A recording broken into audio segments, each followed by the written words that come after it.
I'm shocked. Everybody is to leave here immediately.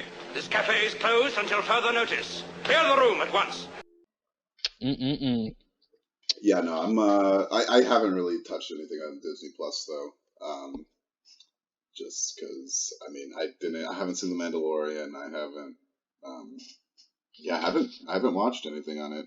The only thing I watch on HBO Max is all the HBO stuff. So, you know. Oh. Yeah. Look at all these old right here. You want to see how old this is? Oh, it's shit. HBO and Cinemax. It's advertising The Newsroom, Boardwalk Empire, wow. Girls, Eastbound and Down, Game of Thrones, Veep. Jeez, that must have been like 2013? I think we got this at a Comic-Con. I think it was either a Comic-Con or it was something from my dad's work at Dish. Oh, but there you go. Newsroom. Huh. Do you remember The Newsroom? God, yeah. I mean, I remember I loved it though. I loved it when I was. Well, yeah, when I was in high school, that came out in like 2014 or 2012. Yeah, 2012 to 2014. Yeah. And you know, that was like peak smugness, you know. Like in high school, that was like peak political smugness. Like that was me, peak liberal.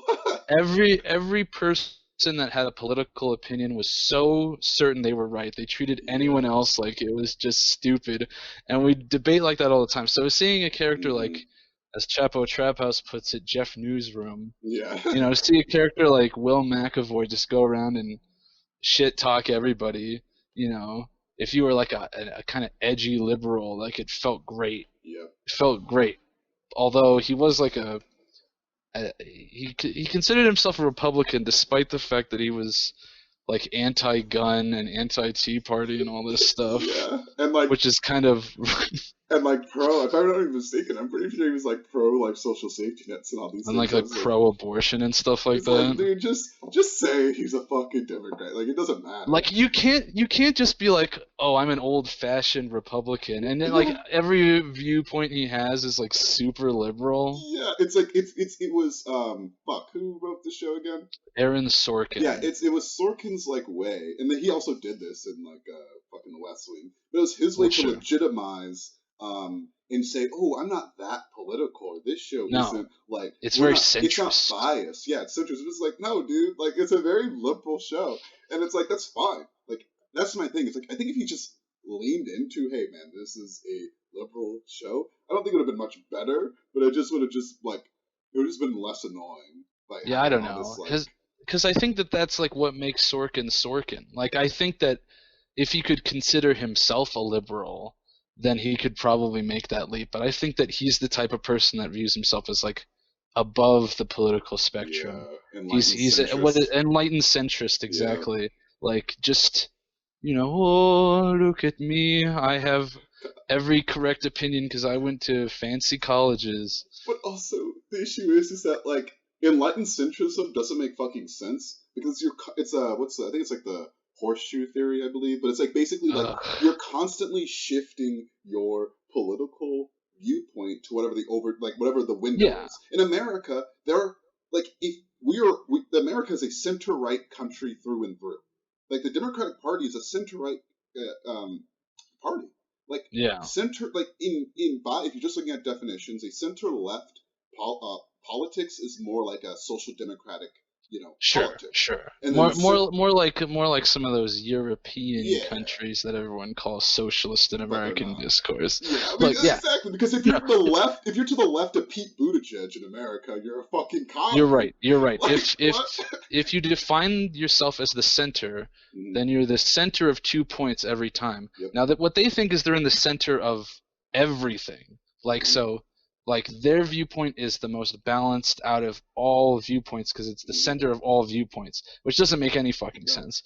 But, you know, if you acknowledge as it is that if you have a two-party system, then the center between this party and this party can only be defined by what those parties believe. Yep. So if you're a centrist in America, then you might believe in certain socially liberal positions, You might believe in like conservative financial. You might believe liberal financial and conservative social, whatever. It could be any combination of things in the middle. It's like if one candidate was a fascist and the other candidate was like a war hawk, far right person, then the center of those two people would be a half fascist, half war hawk. Like it wouldn't be like you can't rationalize your point as being like the ground in between two high positions that are like fantastical and you're the ground in the middle. No, like all the like how do you position yourself as a centrist if you're caught in a debate with two people on the left and one has a more?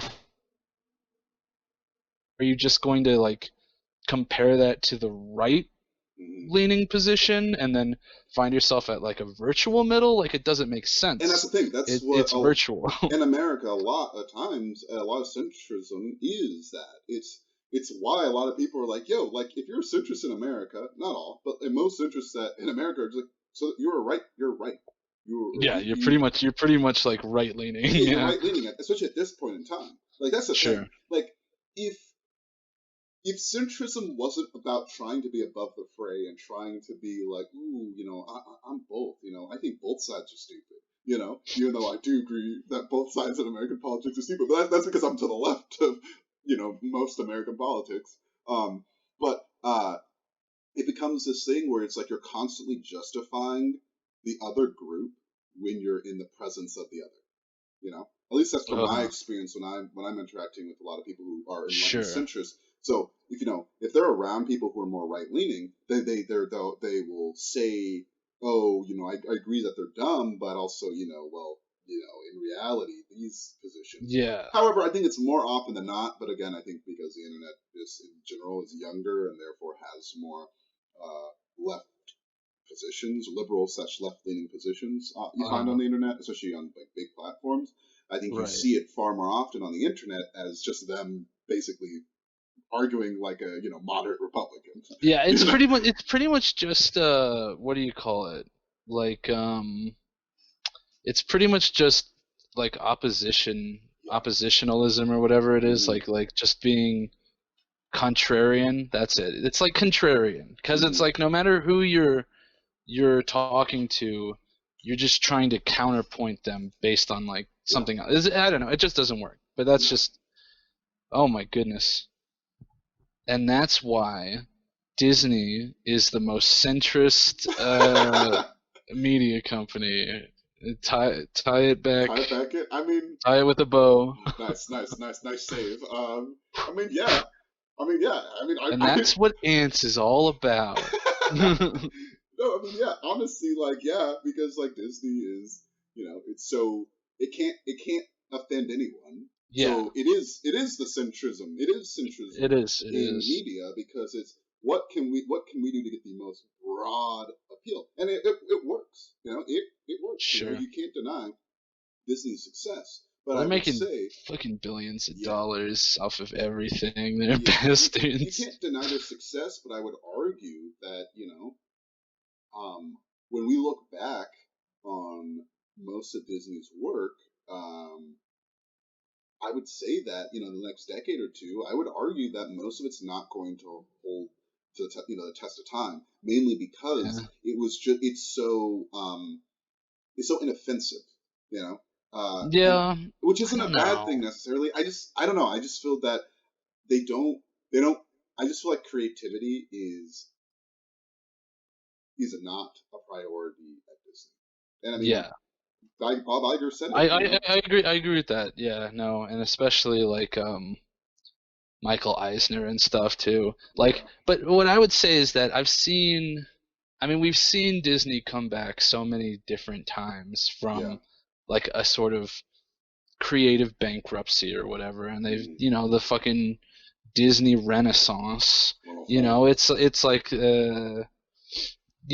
I don't think they're gonna go away, but I think that they're gonna be forced to change sooner rather than later. Yeah. So, I was feeling this way when it was the Star Wars stuff going on, because obviously that's pretty much on ice except for the Mandalorian season 2 at this point. Yeah. Star Wars, I think people were sensing that it was getting a little stale, and that nobody really had any ideas. Mm-hmm. So a lot of people started getting turned off to the whole thing after a while, and I get that, but honestly, it was like watching Rise of Skywalker, where I was kind of like, well, you know what? Even before that, when it was like the Rogue One and Solo, I think it was probably Solo that I was like, there's just nothing left, you know? Like what are they doing? Like this is like, it's boring. Yeah.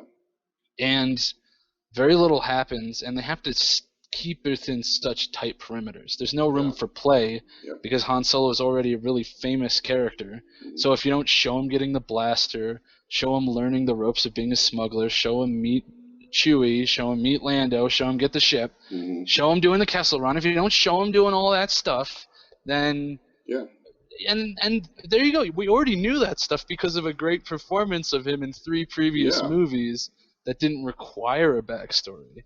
You know, that if you were watching a Robin Hood movie and you saw him as like a child and learn how to shoot bows and arrows, who cares? Like, they like the character the way that it was. Not that you can't do anything new, but they didn't do anything new, did they? They didn't do it. No. Like, Phil Lord and Chris Miller didn't get to do their thing. Instead, they got Ron Howard, who's basically like, Bland Tapioca, the filmmaker. And, it just came out exactly as you'd expect. Yeah. Just boring and muddy and, maybe a couple interesting scenes, but nothing spectacular. Yeah. I mean, that's the thing. It's like, and I have all that money. After I saw it, I was just kind of like, I was like, man, I really don't feel confident in, like, their leadership on this stuff anymore. Yeah. I mean, I agree. Like, it's a common trend with Disney, firing directors, or firing writers, which is common with all studios, of course. But one of the main things that is always cited, or comes out later, is like, just they, different creative visions. Then you hear about what those creative visions were. Creative differences. Yeah, and it's just like, no, from what I understand with the Chris Lord and Phil Miller, or if I fucked up those names, I don't know. Those guys. The Lord Chris. Yeah, I think so. Either way, the 22 Jump Street and Lego guys. Anyway, they wanted a more just like, we already know who Han Solo is. Let's just fucking make a movie that has Han Solo. We'll have Lando and Chewie and just have all the gang together, but just doing their own fucking shit, And it's just like, that's something I've always talked about, like how, and I think obviously plenty of people have argued this, especially after they try to reboot all the new Batman shit. For the DCEU, it's just like, dude, we don't need to see Batman or Superman's backstory ever again.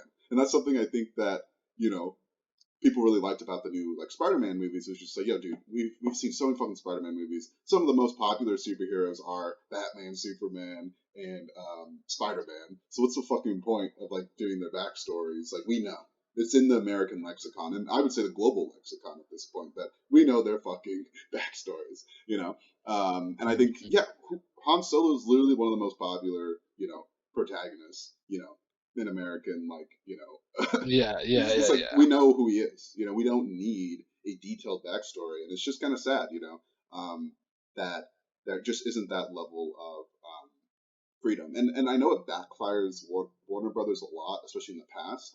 But something I will always give them credit for, even though, again, I still think they make a lot of shit movies, is that, hey, I can walk away from pretty much every Warner Brothers movie, especially like their big blockbuster movies, and say there was a creative vision.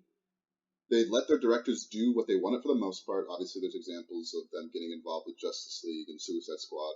But for the most part, Warner Brothers, to their own failure, has actually stuck to letting the directors do what they want, and that's something will always give them credit for.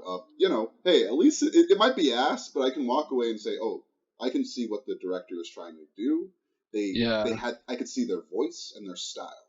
And when I go and walk away from a Marvel movie, besides maybe Taika Waititi's Thor Ragnarok, I rarely walk away and say, ooh, I see the director's vision. Yeah. Yeah. And their creativity. And if it is there, then it's somewhat, like, I wouldn't say compromised, but just kind of well, I mean compromised, but not in the sense that it's completely worthless, but that it's obvious they had to compromise on things specifically, like it's just, I don't know. Remember when making movies was about making movies? I don't remember that. Actually, Alzheimer's. Actually, I really don't.